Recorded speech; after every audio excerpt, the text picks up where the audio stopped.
ચેકુકાર મેડીમાં કુલદેવી માને પ્રાપ્ત કરવા માટે શું કરવું પડે તે વાત ઉપર માતાજીએ શું કીધું આપણે આગળ વિડીયોમાં જોશું. ચેકુકાર મેડીમાં અને માતાને પ્રાપ્ત કરવા માટે કુળદેવીને કદાચ એની ભક્તિ કરવા માટે કોઈ દીકરા દીકરીઓ અયોગ્ય નથી. એટલે ક્યારેય એવું વિચાર નહીં કરવો કે મારાથી ભક્તિ ના થાય, હું તો આવો નીચ છું, હું તો આવો પાપી છું, આવો અધર્મી છું, મારાથી ભક્તિ ના થાય, મારું કામ ભક્તિ કરવાનું નહીં. આવું કરી અને નિરાશ ના થતા દીકરા દીકરીઓ દરેકને કહીશ, તમારી માં છે ને એની જવાબદારી છે. તમે ગમે તેટલા મેલા હશો ને પણ ચોખ્ખા તમારી માં કરશે. આજ કઈક નિરાશ એટલે થઈ જતા હોય છે કે મારી હવે ભક્તિ કરવી ને પણ મારું મન સારું નહીં, મારા વિચારો સારા નહીં, આળસ ગમતું નહીં. તો બધાને આવું થતું હોય શરૂઆતમાં, પણ છતાંય તે એવી પરિસ્થિતિ ભાઈ તે કદાચ તમારી માતાને પ્રાર્થના કરે જ રાખો. જીવ આળસ આવો કે વિચાર આવો કે ગમે તે, પણ તમારી માતાને કગરે રાખો ને મારા જેવી માતાને મોને રાખો ને, એક દાડો તો તમારી માં છે ને જોઈ લે કે દીકરાને ખરેખરમાં મારી ભક્તિની ભૂખ જાગી છે, કે દીકરીને મારી ભક્તિની ભૂખ જાગી છે. એ દાડ માતા ખાલી દ્રષ્ટિ નાખશે ને તમારી પર તો આમથી તમારી અંદર ભક્તિ જાગૃત એવી થઈ જશે ને કે 24 કલાક મહાકાળી ચામુંડ હરસિદ્ધિ કરતા થઈ જશો.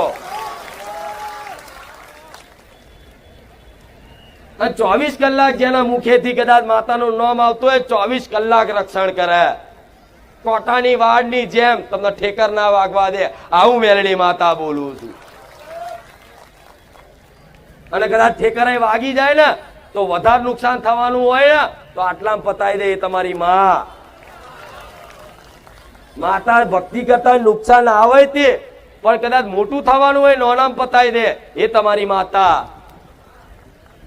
પણ ભક્તિ આલું છું તમારી માતાની.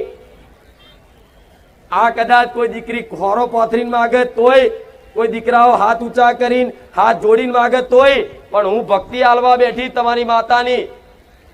અને આ લઈને જાઓ ગોળાઓ ઘેર, ચોય બારે જા ધામ ઓટા ફેરા રવિવાર ભરવાની જરૂર નહીં પડે, આટલી ગેરંટી વિશ્વાસ રાખજો. હું ખાલી મારી નામના નહીં પણ મારા ધર્મનું નામ ટકી રહે ને, દેવી શક્તિનું અસ્તિત્વ ટકી રહે ને ઘેર ઘેર, એના માટે મારા ભગવાને જાગૃત બનાવી છે.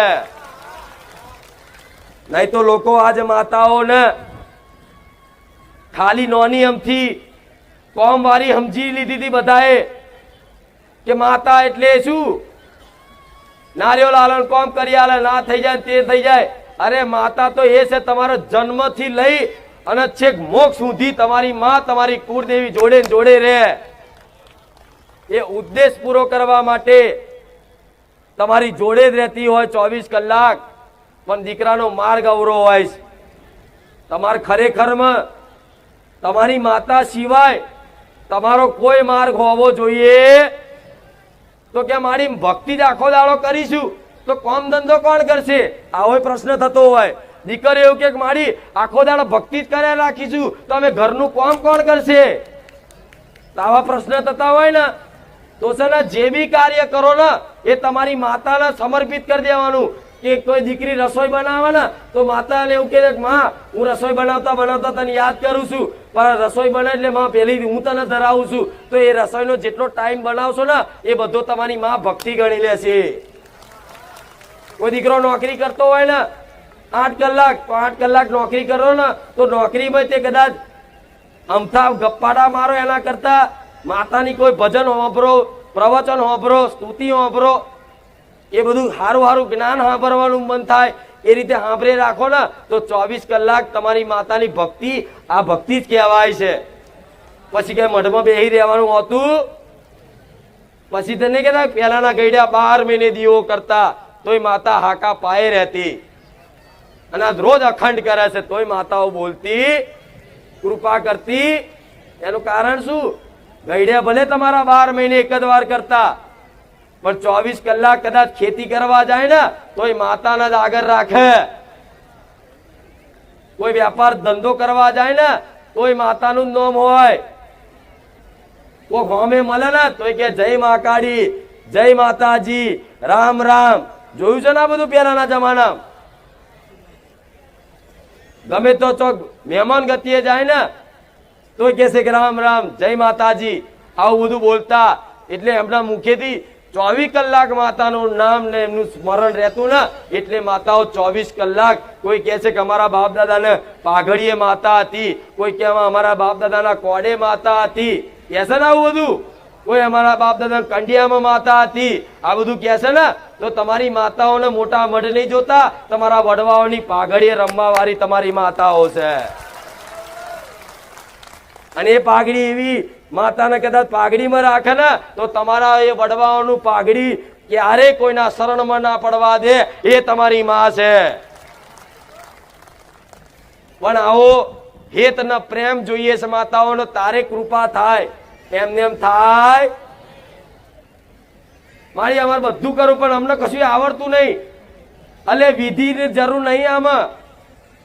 આમાં કોઈ વિધિની જરૂર કે આ રીતની વિધિ કરો તો કુળદેવી પ્રસન્ન થાય, 5 ચાંદલા કરો, સાથીઓ દોરો તો જ પ્રસન્ન થાય.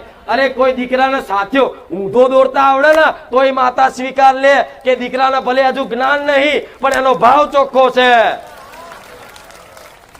થાય કે નહીં એવું?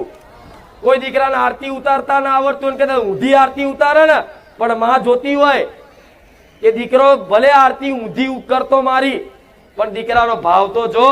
એ ભાવ ન જોવો છે.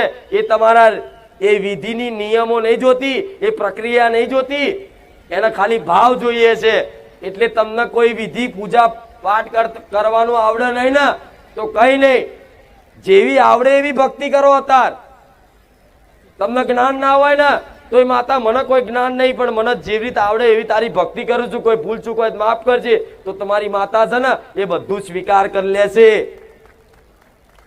નહીં તો અમુક લોકો તો એવું વિચારે કે માતાનું કે ભક્તિ કરવી એટલે રમત વાત નહીં, જેટલું ડગલે પગલે ધોન રાખવું પડે.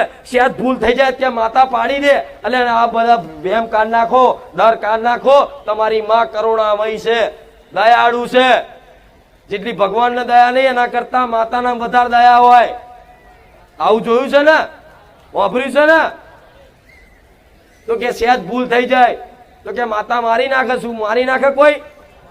કોઈ દીકરો કે મેરડીનું કે એક નારિયેળ રહી જાય ને તો પેઢીએ ના છોડે. એટલે હું ગોડી છું એક નારિયેળમાં, હું પેઢીઓ ઊંધી એને ચોટી રહું? આ બધા વ્યાયામ ગોળાઓ બધા વ્યાયામ ગાલ્યા છે મગજમાં કે એક નારિયેળમાં કે મેરડી ના છોડે, એક નારિયેળ બાકી રહી ગયો ને માકાડી ના છોડે. અરે એક નહીં, 1000 નારિયેળ ભૂલી ગયા હોય ને પણ તમારો ભાવ એવો ને એવો હોય ને તો 1000 નારિયેળ ભૂલી જવું. માતા કોઈ માતા બાધા મોનતા કશી પકડી નહીં રાખતી, પણ એ માતા ક્યારે વધારે ખીજાય જ્યારે કોઈ વ્યક્તિ કોઈ માનતા બાધા રાખે કોઈ જગ્યાએ અને એનું કામ 15 દિવસ કીધા હોય, 15 દિવસમાં કદાચ એના પહેલા થઈ ગયું હોય અને એ વ્યક્તિ જો એવું વિચારે ને કે આ તો થવાનું હતું ને થઈ ગયું, કરીશ બાધા ચાલશે, તારે માતા આવે કે લે તને હજુ અભિમાન હોય ને કે આ કામ મેં કર્યું છે તો તારું અભિમાન ના તોડી નાખું તો મારું નામ માતા નહીં. પછી કામ બગડે ને એટલે પાછો નારિયેળ વધેરવા જાય. અરે મારી ભૂલી જવું. સમજા પડી? એટલે આવા અત્યાર સુધી તમે જેટલી બાધાઓ મોનતાઓ નારિયેળો મોન્યા છે, મારા સાનિધ્યમાં આવો છો ને તો બધું માફ કરાવી દઈશ. બોલો, વિશ્વાસ છે? વિશ્વાસ છે? તમારી માતાઓને કહી દઈશ કે જા તારા વડવા હોય જેટલા કદાચ ગુના કર્યા હોય, જેટલી મોનતાઓ બાધાઓ અને મોડવા કદાચ બાકી રહ્યા હોય, કોઈ વ્યવહાર બાકી રહી ગયા હોય, પણ આ તારા દીકરાઓ ખંચેરીને ખોરે લઈ લે, બધું છોડ દે, માફ કરી દે, જા. તો કાલથી તમારી માતા એ માફ કરી દે. કાલથી નવો હિસાબ ચાલુ કરવાનો, પણ નવા હિસાબમાં ક્યારેક પોતાની કુળદેવી જોડે માનતા રાખવી. આ દરેક દીકરા દીકરીઓ દરેકને જેટલાને મારો અવાજ સંભળાતો હોય દરેકને કહીશ, ક્યારેક પોતાની કુળદેવીની માનતા કે બાધા રાખવી. કેમ? કેમ? એ તમારી માં છે, તમે એના હકથી કહી શકો છો પ્રાર્થના કરીને કહી શકો છો, એને નમન કરીને કહી શકો છો. અને ઘણા વડવાઓ તો એ જોયેલા છે કે પેલા માતાઓ નોગરી કરીને કહેતા કે માતા તું મારી માં છું. જોયું છે ને આવું? તો તમારી માની ફરજ છે તમારું કામ કરવાની. તો પોતાની માતા જોડે સોદા હોય કે મારી નવું બાઈક લાવી દઈશ ને તો હું તને 5 નારિયેળનું તોરણ ચડાવીશ. નહીં, અને એવું કહેવાય મારે નવું બાઈક લાવવું છે. નારિયેળ બોરિયેળ હરખથી કરે બરોબર છે, પણ કોઈ માનતા